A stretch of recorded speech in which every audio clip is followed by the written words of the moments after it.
Have you ever noticed how, at times, the air seems to get heavy even before someone say anything, as if the tension arrived first and the words came later? Perhaps you have already experienced this today.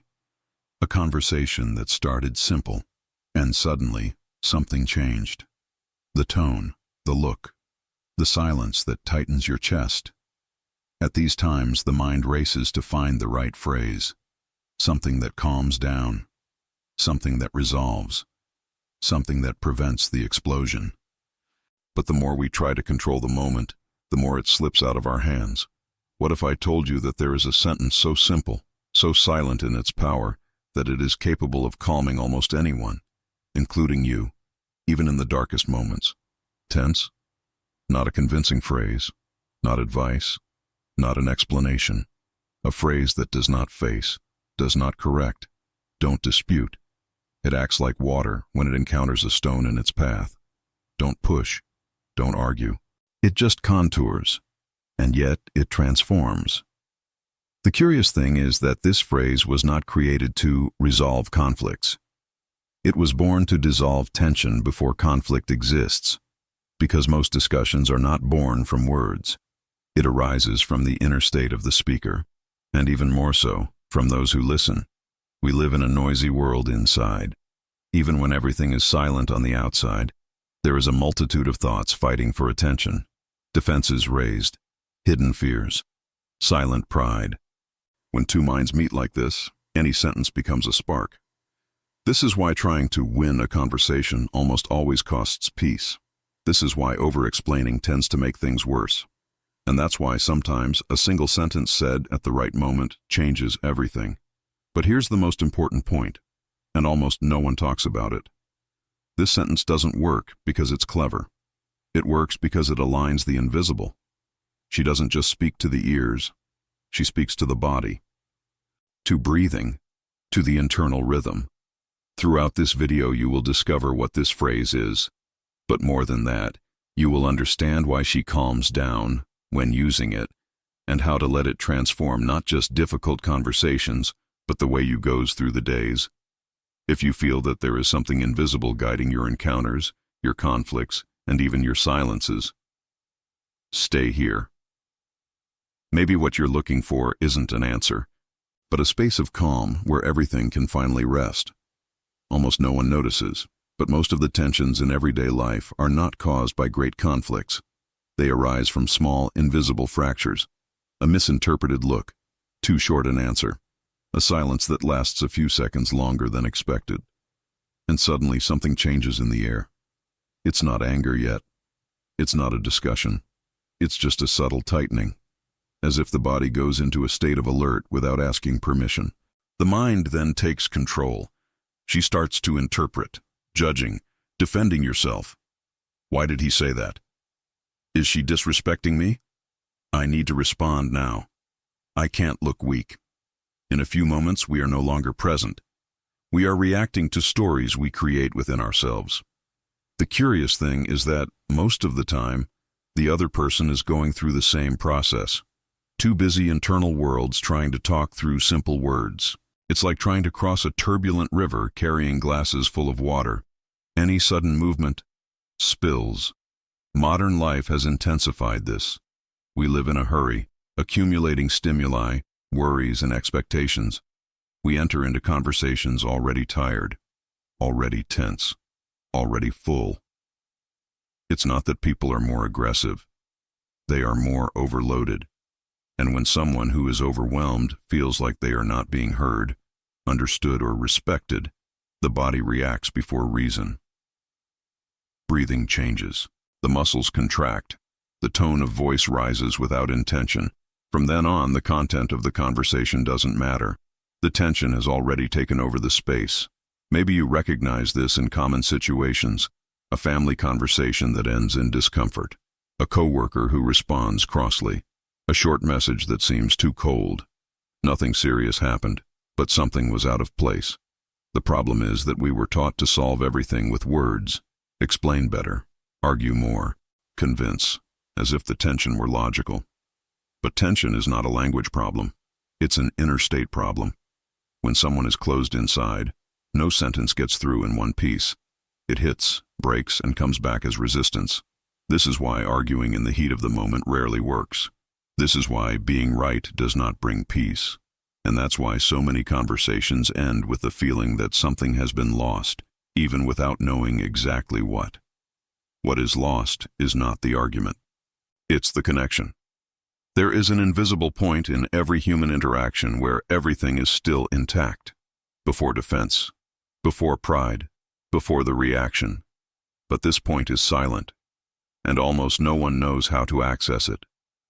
Most try to push through the tension, increasing the flight fire, imposing presence. Few realize that tension does not require strength. Ask for acceptance. And that's exactly where the phrase "you'll come to know" comes in. Because she doesn't try to overcome the tension. She doesn't try to correct her. It simply changes the field where the conversation takes place. In the next moment, you will understand how silence, when used in the right way, can be more powerful than any explanation. And how sometimes calm doesn't need to be created. It just needs space to emerge. There is a kind of silence that is embarrassing, and there is another who welcomes. One weighs, the other relieves.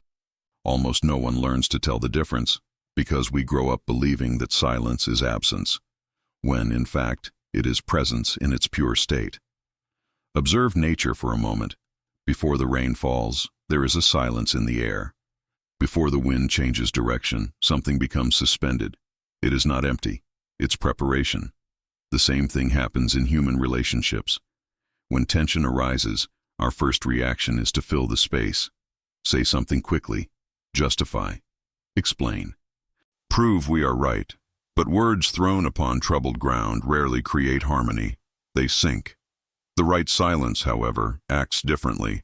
He doesn't interrupt. It opens. There is a specific moment in any interaction, brief, almost imperceptible, when the tension has not yet solidified. It's like vapor before it turns into cloud. At that moment, any attempt at control hardens the climate, but a calm presence softens everything. This silence is not passive. He is attentive. It is the silence of someone taking a breath before responding, from someone who feels their own body before choosing words, from someone who realizes that what is at stake is not winning the conversation, but preserving the bond. When someone speaks from this place, something curious happens. The other slows down without realizing it. Breathing follows. The shoulders relax, not because there was an agreement, but because the body recognized security. Many conflicts persist not because they are complex, but because no one offers this initial space of calm. Everyone wants to be heard. Few want to hear what's behind the words. The silence that disarms is the one that says, without saying, "I'm here." There is no threat. We don't need to run. He reminds the other of something that was forgotten, that we are not in danger. This type of silence is not necessary. It radiates, and it comes from a simple choice. Do not react immediately. In a world that values quick responses, pausing seems like weakness, but it's exactly the opposite. Pausing is internal domain. It's choosing not to be swept away by the emotional current of the moment. It's standing firm like a mountain while the wind passes by. And when that silence matures enough, it naturally turns into words. But different words. Words that don't confront, who don't pressure, which do not require. Words that move slowly. It is at this point that the sentence begins to form, not as a trick, not as a technique, but as a consequence of an aligned internal state. It does not arise from the accelerated mind. It emerges from the center. Therefore, when said, it sounds too simple, almost common, and yet it touches something profound, because before it comes, the ground has already been prepared by certain silence. In the next moment, you will know this phrase, but not as a ready-made formula. You will feel it being born from the same place where calm is born. And maybe you'll realize that, deep down, it's not the phrase that calms you down, it's the space she creates. Now that you've noticed how tension arises before words, it's time to understand what that really changes a difficult time. It's not convincing. It's not explaining it better. It's not winning the conversation. What changes everything is interrupting the internal state of defense.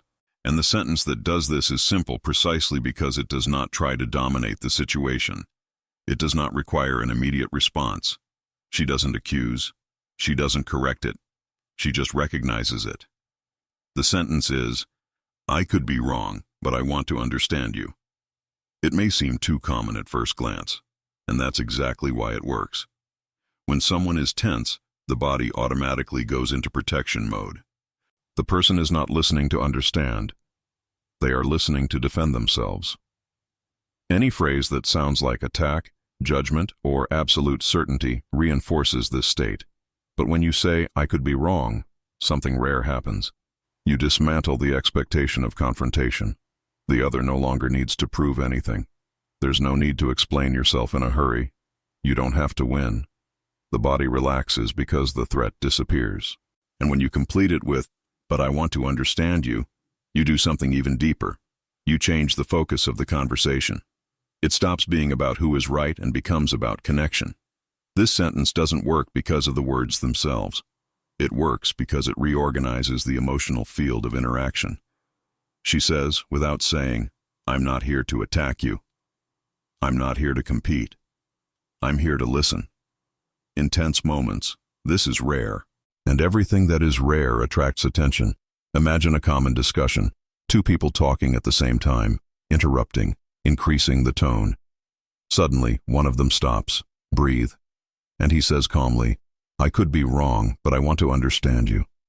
The rhythm changes. Silence appears. Not a heavy silence, but a silence of reorganization. The other person, even if they are still angry, feels something different. It's not agreement, it's space. And space is all the tension needs to dissolve. Here's an important point. This phrase should not be said automatically or strategically. If it is used as an empty technique, it loses its strength. It needs to come from a real place, even if you disagree, even if you think you're right. Because the objective is not to give up your position. It is to calm the ground so that any true dialogue is possible. Many people confuse calm with submission, but calm is dominance. Anyone who can say, I could be wrong, without irony, demonstrates internal strength. It shows that you don't need conflict to assert yourself, and that disarms. In everyday situations, this phrase works on different levels. In a family conversation, she breaks old cycles of discussion. At work, it reduces immediate resistance. In relationships, it creates emotional security. And there is an even more powerful detail. When you use this phrase consistently, something changes in you too. You start to really listen, start to notice nuances, start responding more consciously. Tension stops being something that happens to you, and it becomes something you know how to cross. If this idea is resonating with you right now, pay attention to it. This internal recognition is a sign that something has already begun to reorganize. In the next block, you will understand why this phrase works so deeply in human, emotional, and even physical level, and how it connects with a more serene way of going through life, even when everything around seems out of control. To understand why this phrase works so well, we need to look beyond the words. The real effect does not happen in the rational mind. It happens in the body. Whenever someone feels threatened, even if in a subtle way, the body reacts before doing so. Thought. Breathing becomes short. The muscles contract. The heart speeds up slightly. In this state, no one really listens. The person just prepares to defend themselves. The phrase, I could be wrong, but I want to understand you, interrupts this process right at the beginning. Start. It sends a clear signal of safety. And security is what allows the body to relax. When the body relaxes, the mind follows. That's why this phrase calms you down even in tense situations. She doesn't try to solve the problem right away. It first regulates the internal state. This is a point that almost no one realizes. Before any difficult conversation can take place, people need to feel safe. Without this, there is no dialogue. There is only an exchange of defenses. By admitting the possibility of being wrong, you remove the weight of the dispute. You are not saying that the other is right. It's saying that the conversation is not a battlefield. This changes everything. Most people live on constant alert, in traffic, at work, At home, there is a permanent feeling that you need to protect yourself, justify yourself, position yourself. When someone breaks this pattern, the impact is immediate. The phrase creates an internal pause, a small crack where calm enters. Another important factor is pace. This phrase automatically slows down the conversation. She doesn't ask for a quick answer. She doesn't press. She invites. And invitations are different from orders. When someone feels invited to speak, rather than pressured, the posture changes. The tone of voice is low. The words become less harsh. Furthermore, there is an internal effect on whoever speaks the sentence. By saying, "I could be wrong," you also slow yourself down. You set aside the immediate need to be right. This reduces internal tension. And when you are calmer, the other person notices. Even without understanding how, people react more to someone else's emotional state than to the words themselves. If you say something right with tension, it generates resistance. If you say something simple calmly, it generates openness. That's why the same sentence said by someone calm or someone angry produces completely different effects. When this phrase is used with real presence, it creates a positive cycle. You become calmer. The other calms down. The conversation flows better. It doesn't mean the problem goes away. But he is no longer an immediate threat, and this allows for something rare: think clearly. Many people believe that they need to resolve everything when they are stressed. But almost no conflict is resolved well in this state. The phrase works because it postpones confrontation and prioritizes connection. And without connection, there is no lasting solution. Over time, those who learn to use this posture begin to notice something different in their own life. Fewer long discussions, less emotional exhaustion, less regret after difficult conversations. Not because the problems disappeared, but because the way of dealing with them changed. This sentence is not about the other. It's about you choosing a more serene path. In the next block, you will see how to apply this practically in everyday life, at work, at home, in quick conversations, and even in situations where you feel like has no control. Because true calm does not depend on perfect environments. It comes from the way you position yourself in the face of what happens. Now let's bring all this to real life, the way it is. In a hurry, demands, noise, and little space to breathe. Because the true usefulness of this phrase appears in common everyday life, not in situations ideals. At work, for example. Tense meetings, tight deadlines, people defending positions. It only takes someone to feel disregarded for the climate to change completely. In these moments, the most common reaction is to over-explain or shut down. But when you notice that the tension is rising and you say calmly, "I could be wrong, but I want to understand you," you change the dynamic immediately. The conversation stops being a dispute for authority and becomes an exchange. Even if the other person remains firm in their position, the level of aggression drops. And that is already a victory. At home, the effect is often even more profound. Because there are old stories, accumulated emotions, and unspoken expectations. Family arguments are rarely about the topic of the moment. They carry layers. Using this phrase in such an environment does not erase the past, but it does create a gap. A breath between what was and what can still be. In relationships, it functions as a sign of emotional maturity. It shows that you value connection more than pride, and that creates security. Security does not mean agreeing with everything. It means that others can express themselves without fear of being attacked. Even in quick conversations, this posture makes a difference. A misinterpreted message, a cross comment, a cold answer. Instead of reacting, you can respond simply, keeping the same spirit as the phrase, recognizing that you may not have understood everything, opening space for clarification. This avoids conflicts that would otherwise escalate unnecessarily. But perhaps the most important application is internal. You can use this phrase with yourself.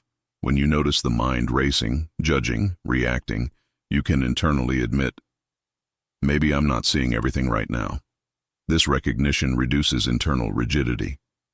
And rigidity is one of the greatest sources of suffering. Modern life pushes us towards quick certainties, firm opinions, immediate responses. But calm comes from flexibility. When you stop needing to be right all the time, something loosens up inside. Anxiety decreases, the body relaxes, decisions become clearer. Over time, this posture becomes natural. You start to listen more, speaking with more intention, choosing better when it's worth insisting and when it's worth giving in. And the most interesting thing is that the people around you feel this, even without knowing how to explain it. You become someone who is easier to talk to, easier to disagree, easier to live with. This is not weakness, it's emotional stability. In an unstable world, this is rare. By practicing this phrase and the state that accompanies it, you do not control others, but you control the way you go through situations, and that changes everything. In the next and final block, we will close this journey with a broader reflection about how this simplicity can become a way of life, and how sometimes what we call destiny begins with choosing to soothe rather than to react. Throughout this video, you realize that calm is not born from controlling situations, nor the attempt to predict the behavior of others. It is born from something much simpler and, at the same time, deeper: the way you present yourself in the moment. The phrase that crossed this journey is not a communication trick. It is a reflection of an internal state, a state where you don't have to win to be at peace, where you don't need to react to exist. When you choose to soothe rather than confront, something silent happens. The tension loses strength. Time slows down. The body finds rest. This doesn't mean the problems go away. It means they stop commanding you. Many conflicts that appear external actually begin within, in a hurry, in rigidity, in the need to be right. When this need dissolves, space arises, and in space, clarity arises. Little by little, you realize that you don't need elaborate sentences to get through moments difficult. It needs presence, real listening, of internal humility. This stance transforms conversations, but it also transforms choices. You start to respond less on impulse, carrying less unnecessary weight, to only get involved in what really matters. There is a silent strength in those who know how to pause, in those who do not allow themselves to be dragged by urgency, the emotional world, in those who understand that true firmness is not in hardening, but in remaining entire. Maybe from now on, you'll start to notice something different. Moments when you would react before, but choose to breathe. Situations in which you would insist before, but choose to listen. Conversations that would previously have ended in exhaustion, but now find a different outcome. This doesn't happen all at once. It's a path. And every path begins with a simple choice. If this reflection made sense to you, consider continuing to walk with us through this space of silence, presence, and reconnection. Subscribe to the channel and allow these encounters to become part of your inner routine. Because perhaps what we call destiny is not something distant or mysterious. Maybe it's just the result of the small decisions we make in moments invisible. What if, deep down, what we call chance is just the silent whisper of something bigger, guiding us whenever we choose calm over conflict?